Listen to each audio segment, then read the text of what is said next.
What's up, everybody? It is the No Notes podcast. Well, Oh, a TBD podcast. I put it to you that way. Um, it is your host Maddie B with H Double and Sam Cookie. We are super excited for today. Today's April 2nd. So everyone knows what time of year it is. It is March Madness Finals time. We're super excited for today's episode. We have two good topics today. We'll be talking about March Madness throughout, though.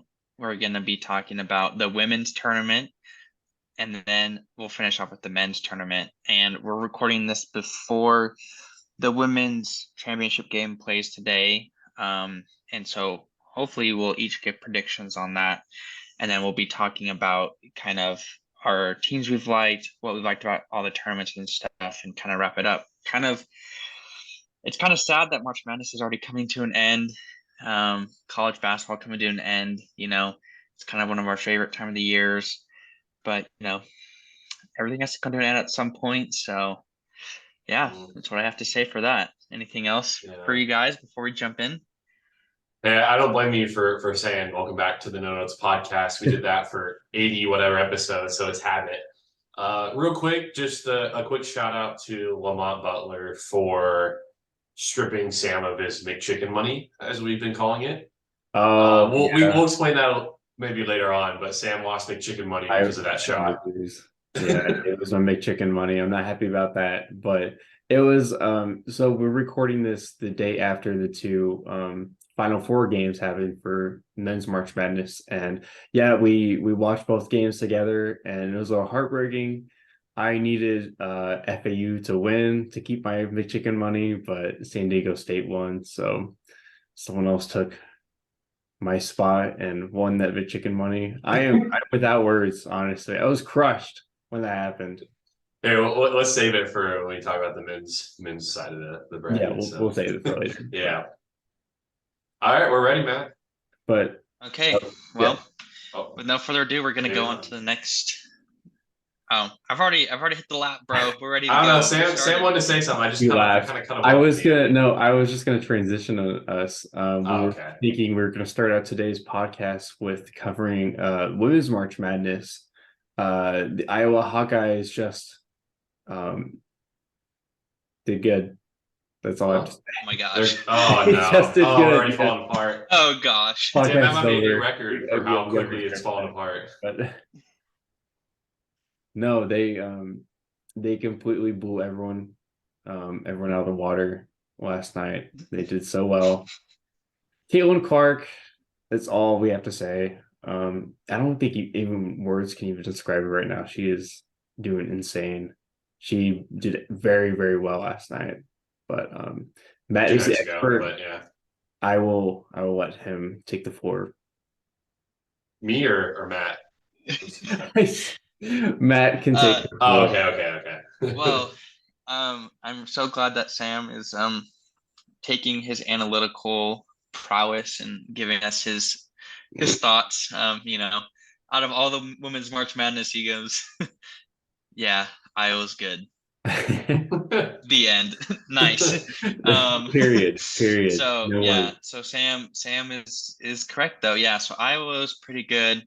Um, Honestly, the women's tournament this year, I followed it kind of a little bit more just because all like the NIL stuff. So like I'm on TikTok and stuff, so obviously follow the Cavender twins on Miami, and then obviously Caitlin Clark is getting big as well. And then you have, UConn, South Carolina, etc. So I was following it probably a little bit more than what I have in the past.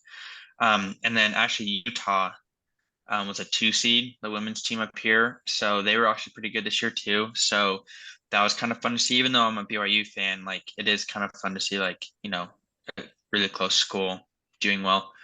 Um, but yeah, like overall the games have been pretty cool. I mean, I think the player of the tournament, like if there was a player of the tournament thing, like I think everyone would vote for Caitlin Clark and then like no one would be like too upset with that. I mean, she dropped a 40-point triple double against who was it against? That It was was the the game regional before, final. Yeah, Louisville. yeah, Louisville, and then they played. Um, South Carolina, and she dropped 41, which is just crazy. And you see her pulling up from deep and everything like that. And I mean, they look good. LSU also has been looking good. They've had a little bit closer. Well, they both had close games. LSU hasn't looked as dominant, but they keep getting the job done. Like they find ways to win, and I think that's something that's really impressive. So today's game, I mean, it could really go either way. I mean, that's obviously that's why it's a championship game. It can go either way. But I think it's definitely one of the more exciting women's national championship probably in the last 10 or 20 years, because you don't have UConn there. You don't have like South Carolina or Baylor. You don't have like a dominant team that you're like, oh yeah, they should win. It's like two teams who had potential, but now they're actually there. So those are kind of my initial thoughts on that. What about you, Charles? Yeah. Well, I feel like LSU is probably maybe the team that you're personally, maybe have some spite against, because they knocked out Utah and then they knocked out your Cavender twins in the Elite Eight. So I don't think you're a big LSU fan right now, to be honest. But yeah, I mean, you brought up a really good point there at the end of what you were saying. Well, I think like women's basketball, at least for me personally, and I mean, men's is kind of the same, but it was a little more madness. But in women's, it was a lot of the same teams would win. There would be a dominant team, and it really took the madness out of March on the women's side of things. And that was a reason that it was a little bit more difficult for me to get into it, because UConn, South Carolina, Baylor, those teams mentioned were powerhouse, especially UConn, and it got kind of boring just being like, oh, UConn's going to win the women's tournament and, that kind of stuff. So it's exciting to see, you said this tournament have a lot more of a men's March Madness type of feel to it, with the upsets and the runs that, Caitlin Clark, for example, is going on, one of those March Madness runs, and it's happening on the women's side of March Madness. And I think that's really good. We talked about this with baseball and the World Baseball Classic, getting baseball more popularity. This March Madness has gotten women's basketball a lot of popularity, which is really good. We really like to see that, and I know that it's, women in sports has been, somewhat of an issue. And I like, obviously we've taken a lot of steps to get it more, of a level playing field, so women can have opportunity to play sports.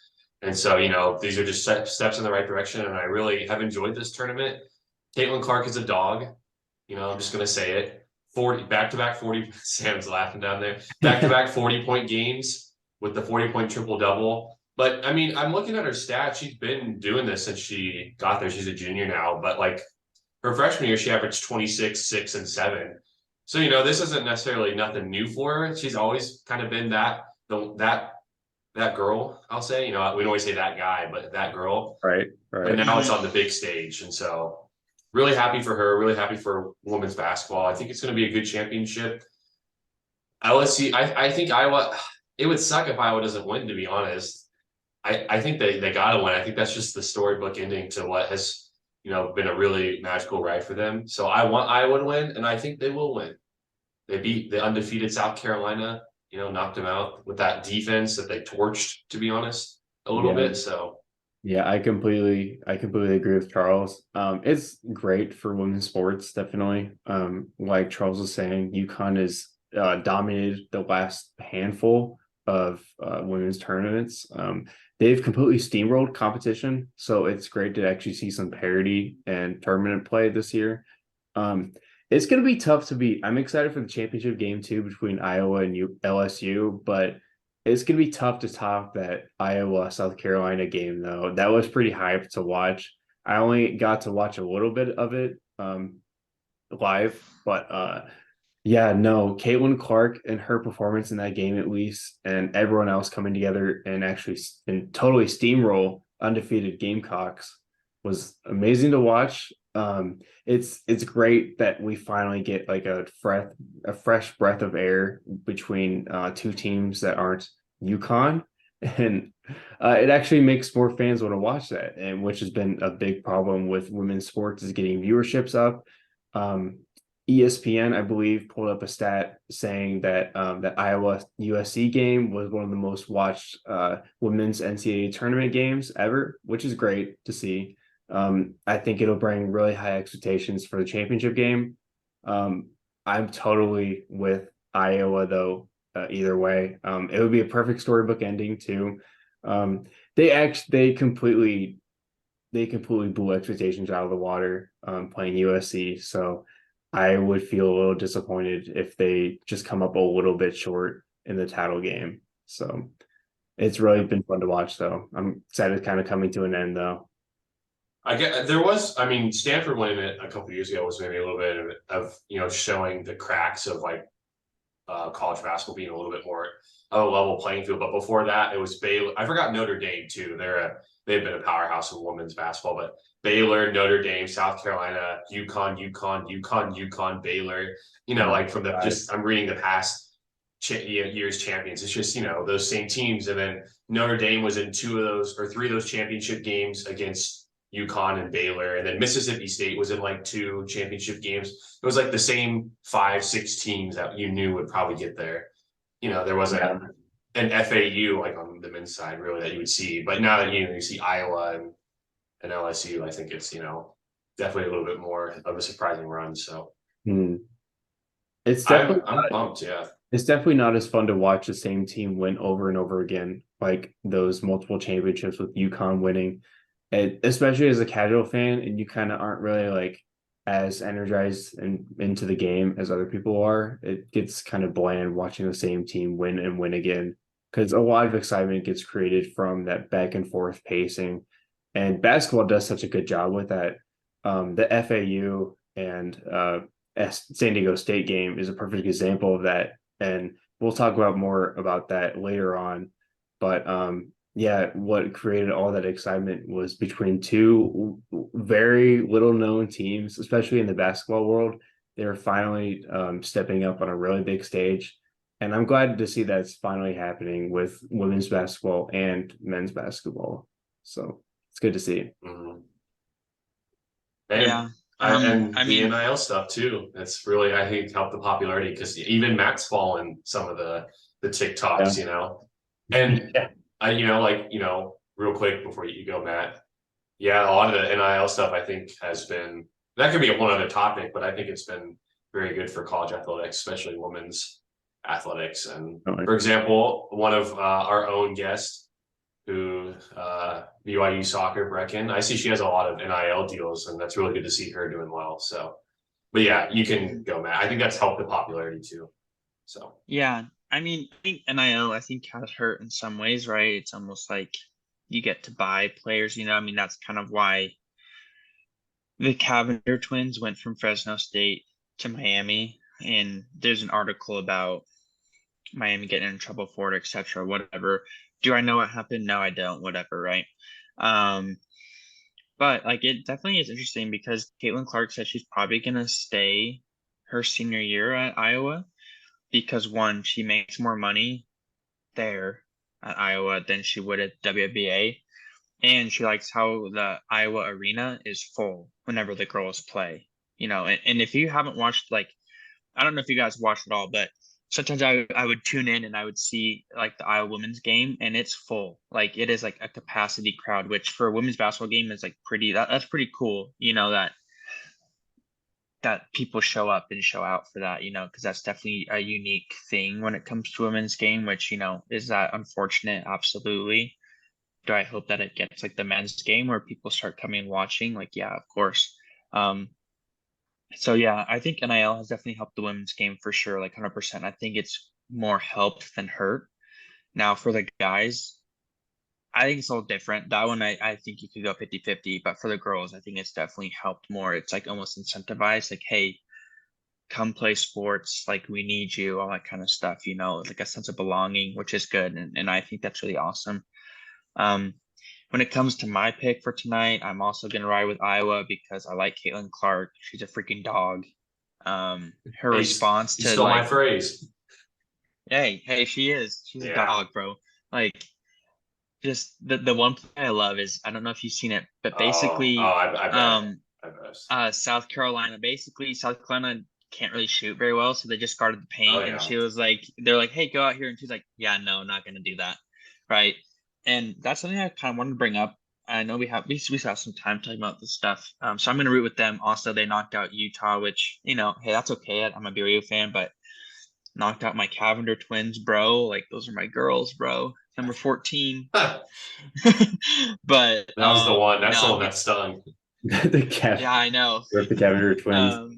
Yeah, rip. But no, so I'm gonna root with Caitlin Clark because I just love her and just like the way she plays.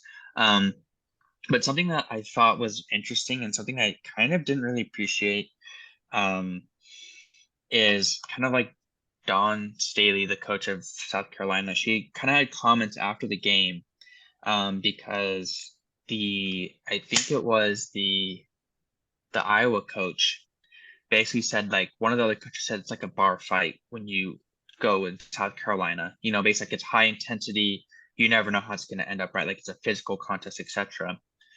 And then the coach of South Carolina, Don Staley, kind of made it into like a race thing, which I think was very not really good for her because like that's not what it was saying. I don't know. Did you guys see that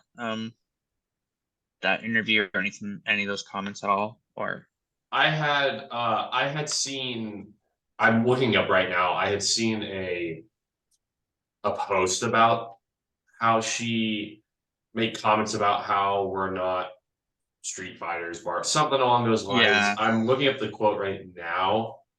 I mean, so this was, yeah, so an Iowa coach had said, Yeah. oh, I think it was just this coach Lisa Blunder, I don't know, said someone described rebounding in South Carolina to her as going to a bar fight. Yeah. Okay. Yeah, I don't really have much of, opinion or thoughts on something like that. I never want to try and take sports out of, the sports world and make it anything political Yeah. or anything along those lines. And I know obviously late in, the past few years there's been more, political views involved in sports, which has been kind of Mhm. tough to see. I mean, really, I'm just hoping, for I'm not really, for me personally, I don't really. I just hope that both sides can learn from it and grow from it. For South Carolina, if that did personally offend them, then they're able to, Yeah. and and like for Iowa to maybe like maybe I just, for me personally, I just want both sides to hopefully be able to learn from it and grow from it. That's really all I have to say about it. I don't really have a yes or no, what was right or wrong, what should have been said, what shouldn't have been said. I just hope, for me personally, that they can, there's no real bad blood at the end of the day on any side about comments that were made. So that's my thoughts on it. Sam, Does Sam have any comments or? if you don't, that's totally fine. You have a blank stare. Well, I mean, to piggyback off of what Charles was saying too, hopefully it was definitely more all the adrenaline pent up, especially during a game that's happening. Hopefully there isn't any real like bad blood besides just friendly competition. I mean, it's obviously a very big competitive game. This is one of the biggest tournaments that these girls might play in, especially if they don't even have a chance to play next year if they're seniors. But yeah, hopefully there isn't really anything underlying, like a big underlying moment behind those things. Hopefully they can move from it. Yeah, I agree. I mean, I think when they said it's like a bar fight, that's like just like a phrase you say, like it's high intensity. So maybe instead of saying that, just saying, yeah, it's you go in there and it's just high intensity, right? Or just like a battle, So maybe like it'll be a battle. yeah, exactly. Or Yeah. just a battle, right? Maybe the choice of words, but I don't think I know it wasn't supposed to be about race and stuff. So, which stinks, a little bit. That's how the coach portrayed it. But at the end of the day, I hope that both coaches can learn from it. And hopefully there's, like you said, no bad blood. Everyone just like moves on and realize, hey, this was like hopefully today's game is the game of the tournament. But if not, like that South Carolina Iowa game was probably the game of the tournament, high intensity. Everyone was giving it their all. Like Sam said, some seniors, that was their last game. and as much as it sucks to like go out that way, like, I mean, that's almost the way you want to go out. Like you'd rather go out close, I think, than, you're right there. I don't know. Yeah. But, Yeah. With that being said, about going out close, I think we can move on to our next topic of That was a good transition. The men's tournament. So when it comes to the men's tournament, we can talk about, from day one till now. But I want to say probably yesterday's San Diego State versus FAU game is probably the game of the tournament so far. What do you guys think? The game of the tournament. Because I know we talked about this previously, and I said Arkansas, Kansas up until that point. But this one probably, I think, has to take the cake. I said Furman, Virginia, which is really hard to beat because that was no. And then Sam said Purdue, FDU. I did, originally I did say Purdue, FDU. FAU and Kansas State would be even a close one in that. Kansas State, Michigan State. That one's tough. That was a really good game too. There's just been a lot of good games happening on the men's side of the tournament. I'm really pleased to see, as more of a casual basketball fan, I'm really pleased to see all this parity happening. Sorry. You know what I'm trying to say? Parity. Yeah. Okay. But a lot of parity in this tournament going on is been very fun to watch. Maybe we should just call this like the pronunciation podcast. Yeah, I can't pronounce words either. So yeah, the pronunciation podcast with sports. That's pretty much what it should be. With a little sports sprinkled in there. But yeah, exactly. Hopefully the viewing audience knows what I'm trying to say. No, I got you, Sam. Definitely. Yeah. I think for me, after thinking about it, like right now, I still think the Michigan State Kansas State game was better for me. I understand the magnitude of last night's game, Final Four, and of course we hadn't seen a buzzer beater since.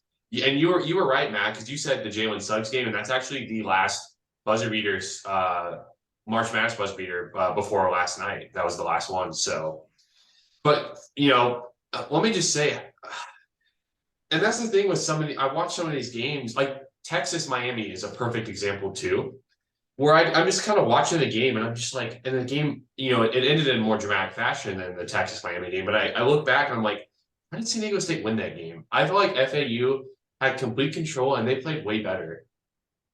And I wonder how San Diego State got to 72 points. I feel like I didn't really see them score, or they struggled to score. And I'm really confused. I was just like, they just won.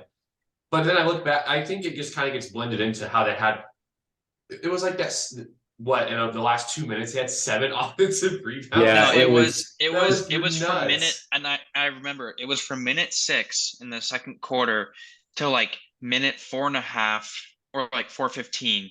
Basically, they got fouled, made the first, missed the second, rebound, get fouled, missed the first, or make the first, get the miss the second, get the rebound. Like they literally from minute 6 to like 4:15, I think they had like 5 or 6 offensive rebounds, and like it was like, what is going on? Like it was insane. Yeah, I just don't know how they scored. I'm thinking back and I'm like, how did they score? How did they score 72 points? I honestly can't even remember. Like it was one of those games, and I'm just like, how did they win this game?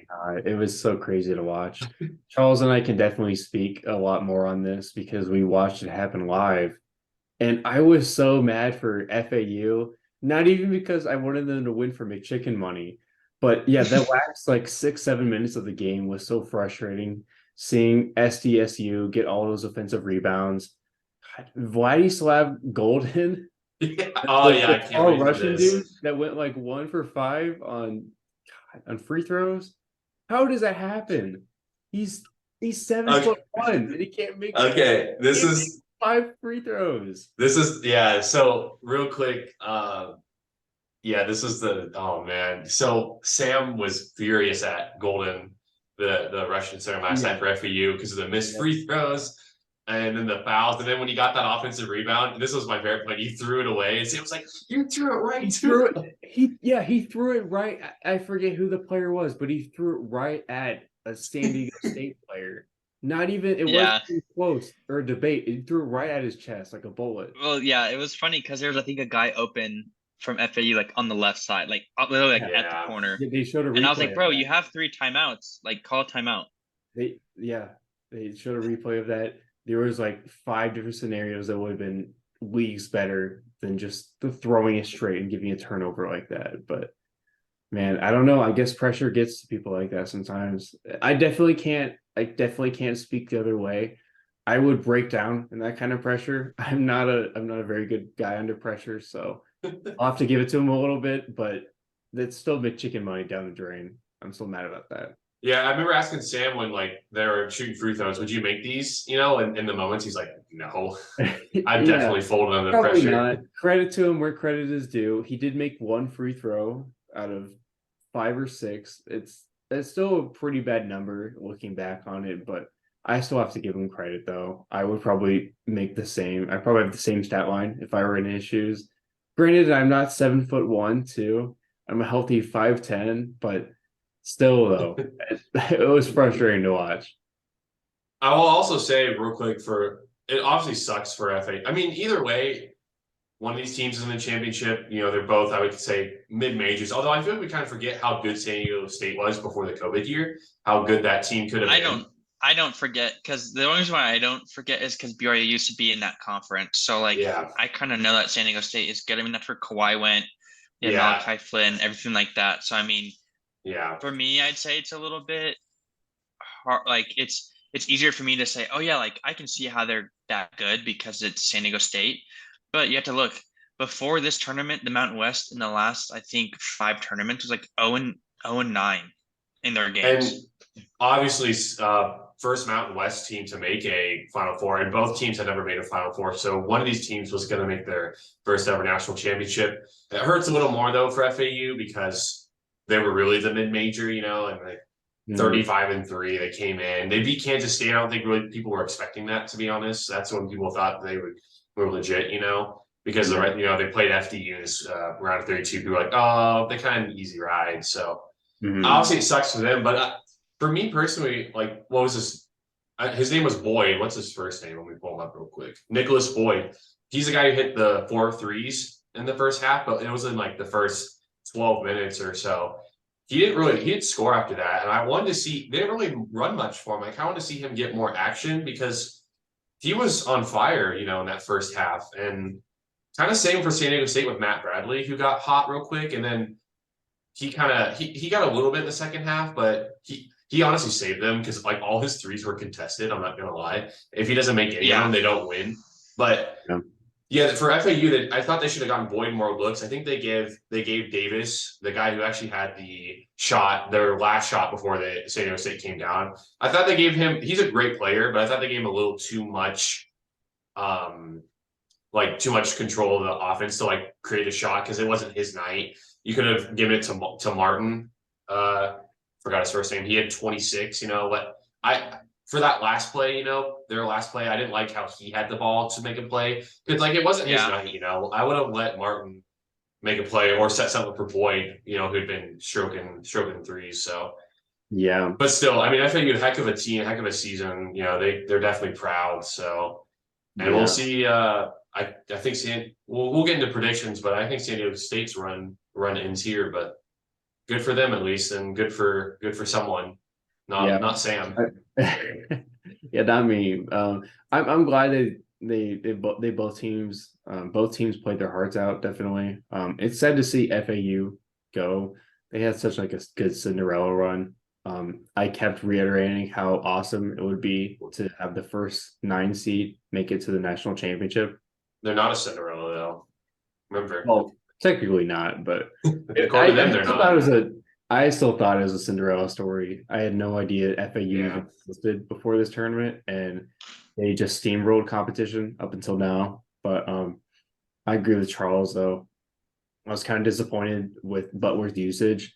FAU as a team was kind of crumbling at the last final minutes. So I think something like this upset with the Lamont Butler game winner, I think is kind of expected to happen.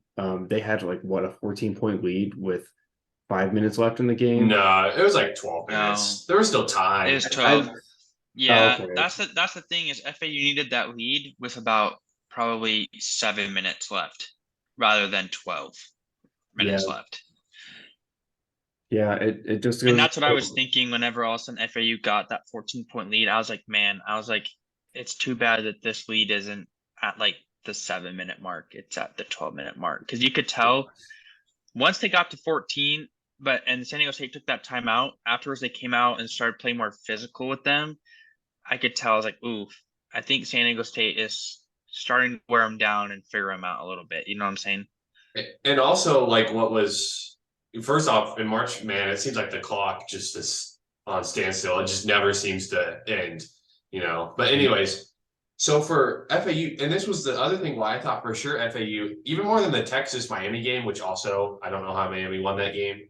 Anyways, FAU had like one foul. When they went up 14, San Diego State had like 8 or 9 already. They were already in the double They're in the bonus, I think. bonus. Yeah. And that's another reason I can't believe that FAU honestly blew this lead.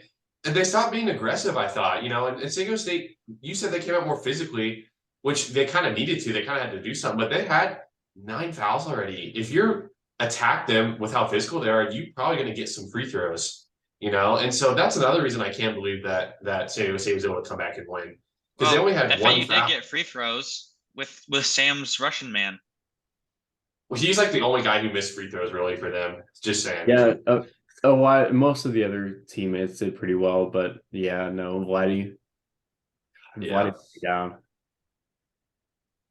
Wow. Real quick though, when you saw after he missed it and they went down and you kind of knew they're not calling a timeout. Yeah. What was like? I'll go with you, Matt, first. What was like going through your head as that guy with Butler was dribbling down and he like got down kind of towards the baseline, and then what was your thoughts right before he shot it? So I saw that they so basically the shot clock and game clock was like 6 seconds away, from each other. When I saw them grab the rebound, I saw there was like 8 seconds left. So I was like, okay, so they just gained 2 seconds. So he went a little earlier than probably what he should have, right? Yes. Oh yeah, that's a big point. Big key. So he got 2 extra seconds. So he got the rebound, started going, and then he dribbled into the corner. And at that point, I was like, because all of a sudden he got the rebound. I was like, oh, they're going to win the game. And then he dribbled the corner, and I was like, oh, he's going to do a ridiculous step back, whatever. I was like, there's no way. And then he kind of looked like he was going to go baseline and then came back around to the midi. And as he pulled up, I said, oh, that's game. Like literally as he was pulling up, I was like, yeah, that's in. And I saw it and I was like, yeah, that thing's in. And then it went in and I was like, okay. Like, like he just like, I was like, all right. Like he gave me like a whole game's worth of like feelings and emotion within like 8 seconds. Cause I went from they're going to win to he's in the corner. That's something that you're told not to do. Right. Probably not going to happen. And then he comes out, does a mid range, and you're like, oh, okay, okay, they won. So that's kind of my thoughts on that one. That's how I felt. I was like, wow, what the heck? Yeah, it went from, you're completely right. It went from like, for me personally, when he's dribbling down, I thought he might not have realized how much time was left. Because I was like, is he even gonna get a shot up? Why is he going like right to the baseline? But then he kind of made that little move to get himself back to the middle. And I don't know how he got such a good look. Like a 17-foot mid-range, like such a good look. I mean, obviously you don't want to foul if you're FAU, but it was like pretty wide open. I was like, oh, that's a shot you want to take, if you're, to try and win it. And it looked good. The spin was good. I was like, that looks pretty good. And then it was the swish, obviously. And yeah. What were you thinking, Sam? It was destined to happen, I think, with how much the game slowed down in the final couple of minutes. I'll be honest, March Madness was so bad at that, with all the timeouts you could take, along with the commercial breaks that CBS and TBS would like to give out too. It was definitely drawn out a bit, and it looked like FAU was running out of gas a lot. So it was kind of bound to see that happen. So whenever Butler ended up having the ball all to himself in the final couple of seconds, I knew something big like this was going to happen. It's like, oh, he's either going to make the biggest shot of his life or he's just going to completely miss it. But no, he had a good look. He made a perfect swish basket. I think he couldn't have been more clutch at that moment. It was pretty awesome to see. So I'll say that. And you bring up that great point about how FAU shot too early. Those extra 2 seconds got him that look he probably wanted, because you know how he dribbled to the baseline. Like I said, I didn't really know if he knew how much time was exactly left, but he was probably just hearing yells of shoot it, like shoot it. And, I don't know if he really saw. If he didn't have those extra 2 seconds, A, he might not even gotten a shot up. And B, it would have probably been a really tough contested baseline shot. So those extra seconds from shooting too early, really, because he shot with about 0.7 left. He like the shot when he actually left his hands, there was 0.7 left, So well, and something I was thinking about too is when FAU was driving in, right? What was his name? Whatever his name was, drove in, right? Davis, I think. Davis, what I would have done is pump fake, because as you look, those guys are going for the block. You pump fake and then go in and you draw your fouls because they're expecting you to shoot, right? What's the worst thing? The worst thing that happens is you turn over the ball and you use all the shot clock. Like you're up 1. Like that's the worst thing that happens. Yeah. Or let's say they block it, right? And then the ball goes somewhere, whatever. More time. I mean, okay, then great. But guess what? The result is the same. It's still you're up by 1, even if you do a shot clock violation. And it's not like NBA where you can advance the ball, etc. So for me, especially because he wasn't having a game, like he wasn't really shooting very well. For me, I would have probably played to they're gonna try to block it, so I'm gonna pump fake and then go and get the foul, rather than it was too much, probably all too much in one moment. He was moving too fast. He was just like, I'm gonna get this up, and it looked a little rushed, but I mean, it was a good play. I mean, he got a clean look and everything like that. I mean, if it drops in, we might be talking about FAU being the championship rather than San Diego State, right? So, I mean, it was a good play. I think FAU did a great job. I feel bad we haven't really talked about the other matchup, UConn and Miami. I mean, but it really wasn't as much of a game. UConn's been steamrolling. I'm just gonna say one more quick thing before we jump into that. Is San Diego State coach Brian Dutcher? That's his name, right? I believe. Yeah. Shout out to him. I love how he did not call a timeout. Love that. Yeah, it was really sporadic. That was fun to watch. He knew, because that's the thing. I mean, obviously, you may want to get a good shot, but like FAU's gonna have their defense set, but it was sporadic. So the guy who was dribbling it, he knew Butler could make a play, get a shot for himself. I love how he didn't call a timeout there.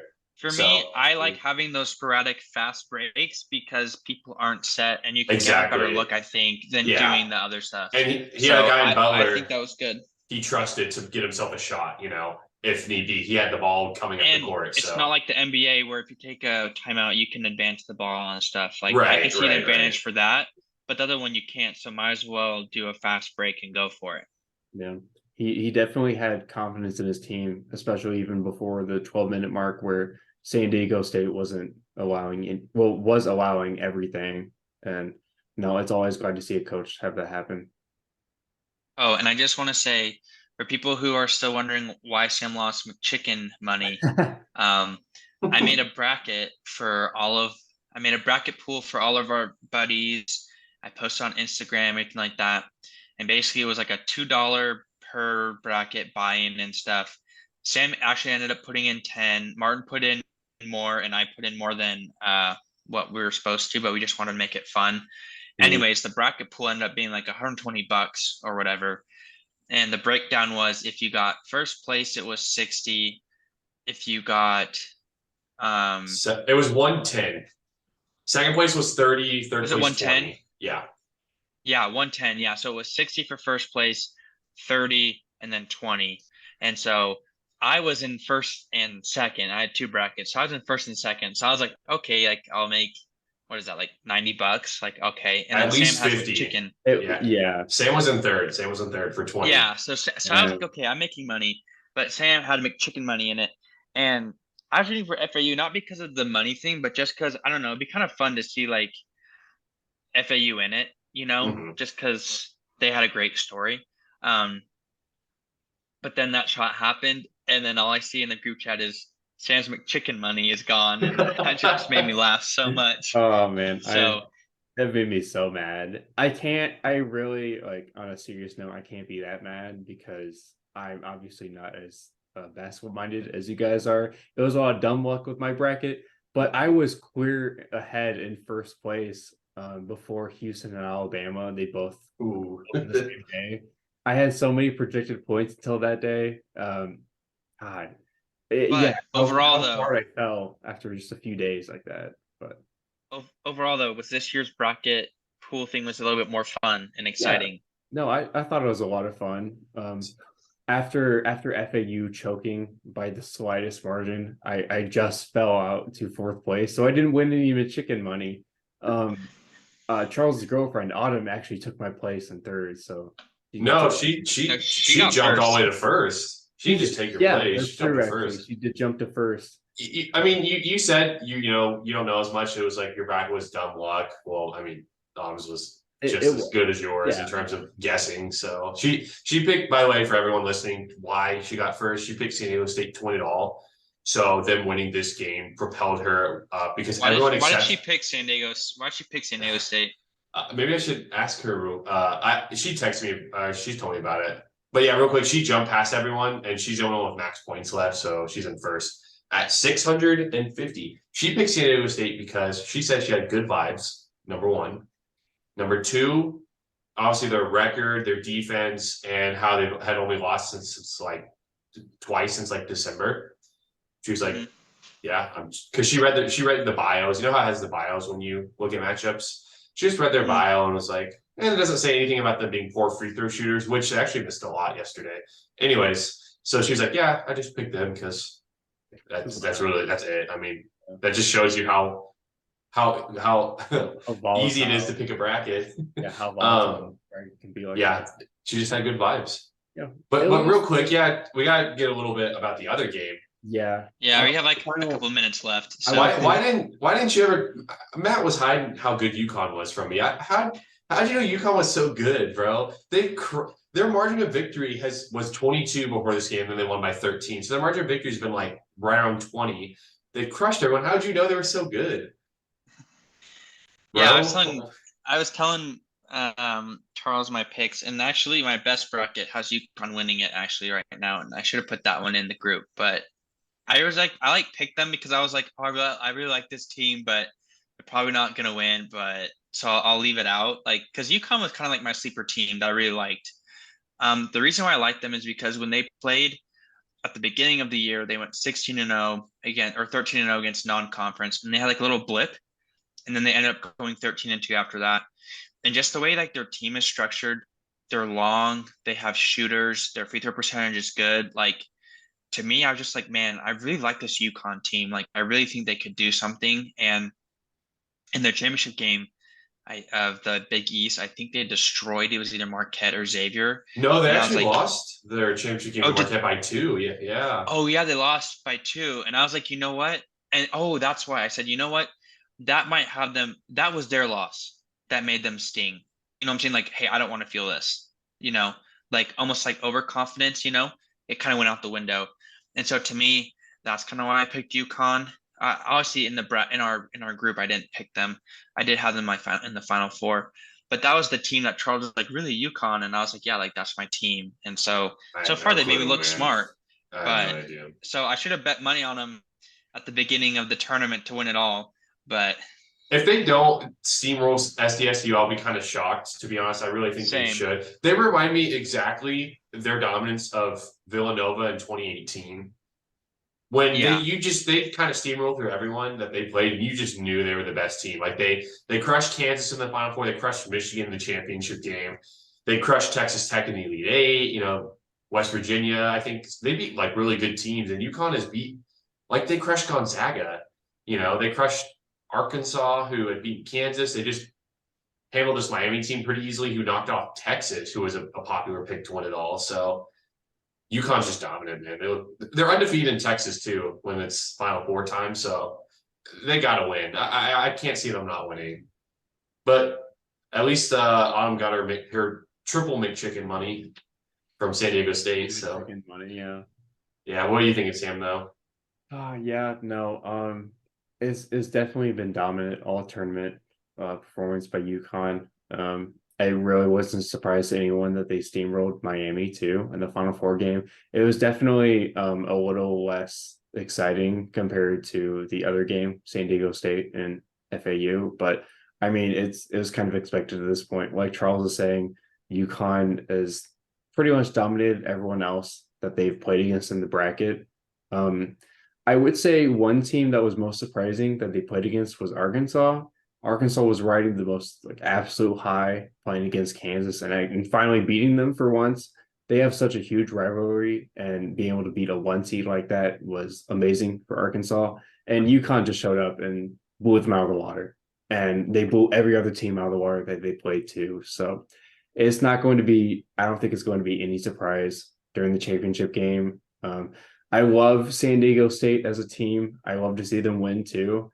As much as FAU, they're not going to win the championship game. I'm sorry. I like to make more bold takes and more like confident, but I don't even think it's. I can't make it. I can't make that take. UConn's just look that good. Yeah, I know. It ruins a little fun out of a national championship game like that, but UConn's just outperformed everyone in the bracket, and I don't think it's going to change. So real quick before we or do you want to say something, Matt? Because I was going to say we're pretty much wrapping up here. I wanted to just one last thing as we wrap up to end it. I wanted to go over all of our Final Four picks that we had picked in the brackets. So in our group at least. I know Matt has another bracket, but so we'll start with myself because I finished last out of all of us. Good thing we didn't do a punishment this year. I scored 420. I got 12th. You know, not terrible. I mean, it was better than last year. So I picked Arizona, Kansas State, which wasn't too bad of a pick, I feel like. Yeah, Texas A&M, I rode that one a little too much, I guess. And then Kansas, I thought Bill Self was coaching, so I blame that on that. So Matt, or we'll do Sam's bracket because he technically got less than both of Matt's brackets. Sam had Alabama. He had Kansas State as well. Sam and I were same wavelength there. Yeah. Houston, I knew Houston was going to make it. I knew you shouldn't have picked them. Man. Gonzaga, I don't think Gonzaga was a bad pick either. Yeah. So. No, these are pretty safe picks, I thought. And it really did crush me to see after seeing Houston and Alabama just die out. I was like, where did all my hopes and dreams go? So Sam and I both went 0 for 4 on Final Four teams, like 87% of people did. Yeah. Matt's third bracket, which I guess his second one is the one he didn't enter because it says Matty B 1, 4, 3, 2, 3. He had Alabama, Marquette, Houston. Man, you picked Houston too. I'm kind of shocked. And then UConn, which was correct, but you had UConn losing to Houston. Wow, I'm kind of shocked about that.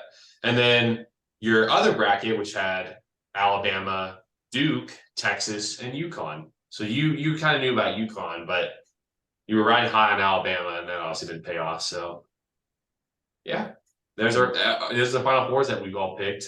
So Houston and Alabama was definitely the two teams to beat before the bracket started. So it was a lot of people's picks. Alabama looked really good. That was the best game San Diego State's played in this tournament was against Alabama, definitely. Yeah, because they kind of squeaked past Creighton, and then they obviously squeaked past FAU. So, but Alabama, they kind of controlled that game. So yeah, that's what got on the McChicken money, and what prevented Matt from getting more was that San Diego State beating Alabama, or that would have been it. So, yeah, that's just how it goes sometimes. Okay, still made money. So sorry, Sam. I feel better. At least Sam didn't make anything. It makes me feel better. But, oh my gosh, bro, I haven't even won anything. Like we make little games with all of ourselves and our buddies pretty often, but I've never won a championship from what I remember. I've been second. All I know is Martin is happy that Autumn is in the group because he says that I win too much. So yeah, it's good for Autumn to win for once. Matt does win way too many times. That's like Autumn's first win in our kind of group, I would say, that I can think of. So Autumn is the main person. Autumn is the main person that's Matt's kryptonite, which is great. No, Martin's well, Martin too, but that's for fantasy football, and that's only in the regular season apparently. So it doesn't really count. But yeah, as we're leaving now, the women's championship is already underway. So or it should be like right now underway. So yeah. Thank you for listening to the TBD podcast. I guess we can call that it for now, to be decided podcast. We hope you enjoy. This is episode 5. breaking down March Madness, women's and men's tournament. Totally. There we go. Throw them up, Matt. The U Miami sign. Yeah, throw them up. For the U. Let's go. Yeah. We hope you guys enjoyed, and make sure to listen on Spotify, Apple, or we have a YouTube version, a video version. At No Notes Podcast is still the handle, but probably will be changing soon. We hope you guys enjoy. Give it a like, subscribe. This is H Double, Maddie B, Sam Cookie. We're signing off. We will see you guys Peace. on a Friday. Bye, guys.